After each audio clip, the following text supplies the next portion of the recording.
He was 15 years old when he signed his name on a piece of paper that changed his life forever. He didn't hesitate, he didn't ask questions, and he didn't tell the truth, because the truth would have stopped him.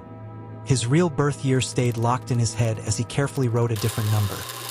One that made him old enough to fight, old enough to be sent overseas, old enough to be swallowed by a war that was already taking more than it could ever give back. His name was Thomas Tommy Hale, and the lie he told to join World War II would lead him to places no teenager should ever see. Tommy grew up in a small American town where the streets were quiet and the nights were dark enough to see every star. His father worked long hours. His mother worried constantly, and like many boys his age, Tommy lived halfway between childhood and something harder, something he didn't yet have words for. He followed the war through newspapers and radio broadcasts. He listened as names of distant places, Normandy, Anzio, Bastogne, entered everyday conversation. He watched older boys leave town wearing new uniforms, standing taller than they ever had before. Some came back, some didn't. Tommy felt the pull of it all. Not glory, not medals, responsibility. A feeling that the world was breaking apart and someone had to step forward to hold it together. Even if that someone wasn't old enough yet. The day he walked into the recruitment office, his heart pounded so loudly he was sure the man behind the desk could hear it. "How old are you?" the recruiter asked, barely looking up. Tommy answered without flinching. 18. It was the cleanest lie he had ever told. The man glanced at him, studied his face, his hands, his shoulders that hadn't fully filled out yet. Then he shrugged. "Sign here." Just like that, the war accepted him. Training stripped away the last pieces of who Tommy used to be. Days blurred together under shouted orders and endless drills. His body ached in places he didn't know could hurt. He learned to move without thinking, to obey before understanding, to keep going even when every part of him wanted to stop. The other soldiers joked about home, about girls, about what they'd do when the war was over. Tommy laughed with them, but he listened more than he spoke. He was the youngest there, and he worked harder than anyone to make sure no one noticed. By the time he boarded the transport ship, the ocean stretching endlessly around them, Tommy felt older than he ever had in his life. The crossing was rough. Men were sick, afraid, silent. At night, Tommy lay in his bunk listening to the groan of the ship and wondered if his mother could somehow feel the distance growing between them. He didn't write home. He didn't know what to say. Europe smelled different. Smoke, wet earth, oil. Something burned into the air that never quite went away. Tommy's unit moved fast once they landed. No time to adjust. No time to think. Just forward, always forward. The first time artillery landed nearby, Tommy froze. The sound wasn't loud the way he expected. It was violent. The ground jumped. The air shattered. His chest felt like it had been struck from the inside. A sergeant shoved him forward, yelling something he couldn't hear. Tommy moved, because standing still meant dying. The first battle erased whatever childhood he had left. Buildings collapsed like paper, streets filled with smoke and screams. The world narrowed to what was directly in front of him. His rifle, his boots, the next piece of cover. He saw a man fall and didn't look back. He heard someone crying for help and kept running.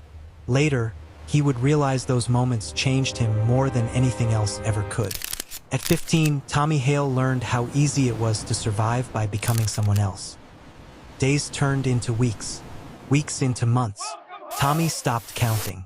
He stopped noticing the blood on his uniform, stopped flinching at explosions, stopped expecting to feel anything normal ever again. No one questioned his age. No one suspected the truth. And the lie that got him into the war now kept him alive, because he couldn't admit it even if he wanted to. Then came the night everything went wrong. The mission was supposed to be simple.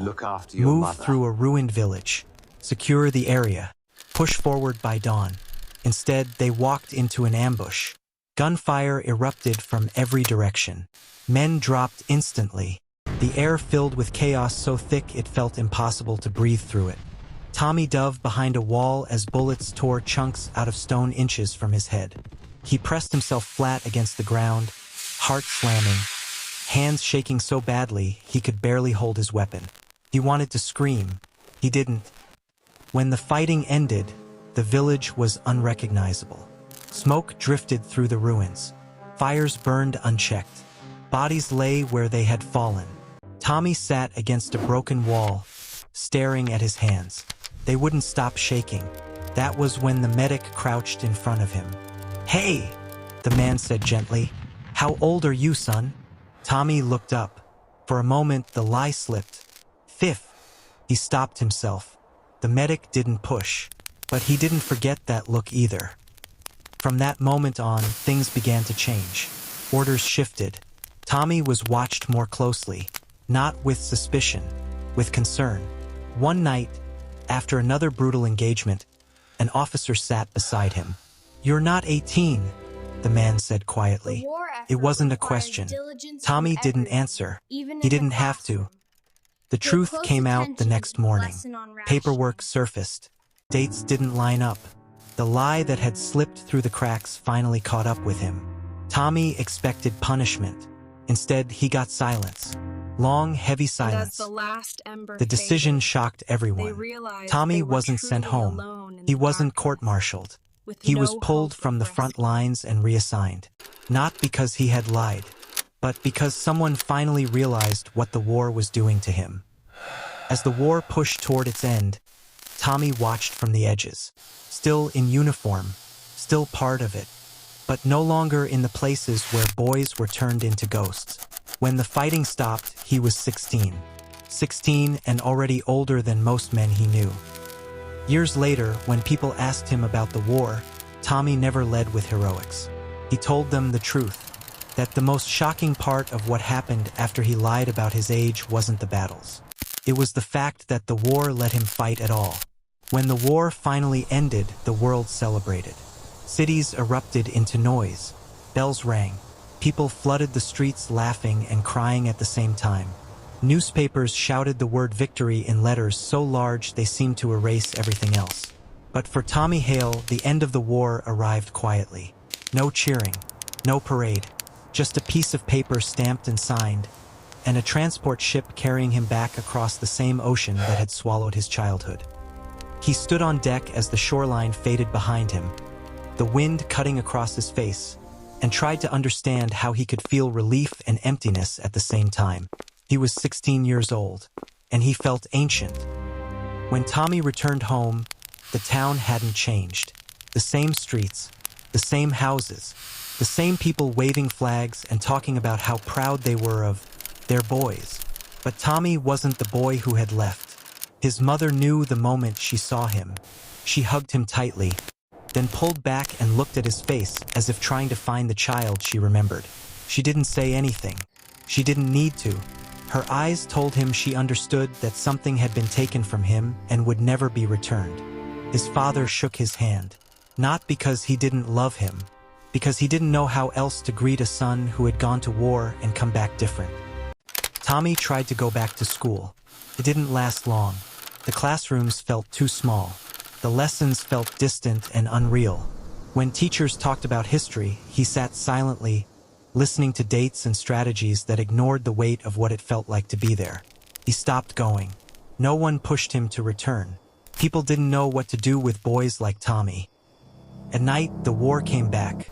He woke up drenched in sweat, heart racing, ears ringing with sounds that no longer existed. His hands would clench into fists as if still gripping a rifle. Some nights, he didn't sleep at all. He just stared at the ceiling and waited for morning. Tommy found work instead. Manual labor, warehouses, factories, places where no one asked questions and the noise drowned out his thoughts. He worked hard, harder than anyone expected from someone his age. Work kept him grounded. It reminded him that his hands could build things instead of destroy them. Years passed. Slowly, almost reluctantly, life moved forward. Tommy grew into the body he should have had before the war. His shoulders broadened. His voice deepened. People stopped seeing him as young and started seeing him as capable, strong, reliable. But inside, the war never fully left. He never talked about lying about his age. Not at first. The lie had become something heavier than guilt. It was a secret that carried the weight of everyone who hadn't come back. But eventually people asked. They saw the medals he never displayed, the scars he didn't explain, the way his eyes changed when the subject of the war came up. And one day someone asked him directly, "How old were you really?" Tommy took a long breath and told the truth. The reaction surprised him. People didn't judge him. They didn't accuse him. They were stunned. Some were angry, not at him, but at the system that let it happen. Others were quiet, struggling to understand how a child could be sent into something so brutal and come back alive. His story spread, not because he wanted it to, but because it needed to be heard. Veterans reached out to him, men who had fought beside him without ever knowing. Some apologized for jokes they'd made. Some admitted they had suspected but hadn't wanted to believe it. Tommy told them there was nothing to apologize for. They had all been caught in the same machine. Years later, Tommy was invited to speak. At schools, at veterans' halls, at small gatherings where people wanted to hear what the war had really been like. He never glorified it. He never dramatized it. He spoke plainly, about fear, about exhaustion, about how lying about his age didn't make him brave, it made him vulnerable. He told them that the most shocking thing wasn't what happened after the lie was discovered. It was how easily the lie had worked. Tommy lived a long life. He married, had children, watched them grow up in a world that, despite everything, had been spared another war like the one that shaped him. He never encouraged them to fight. He encouraged them to question. Near the end of his life, Tommy sat on a porch watching the sun dip below the horizon, the sky turning the same colors he had seen over foreign fields decades earlier. Someone once asked him if he regretted lying about his age. He thought about it for a long time. Then he answered honestly. "No," he said, "but I regret that the world needed the lie." He had been 15 when he signed his name, 16 when the war ended, and a lifetime older by the time he understood the truth, that the most shocking thing wasn't what happened to him after he lied. It was that the war had ever asked a child to prove he was old enough to die.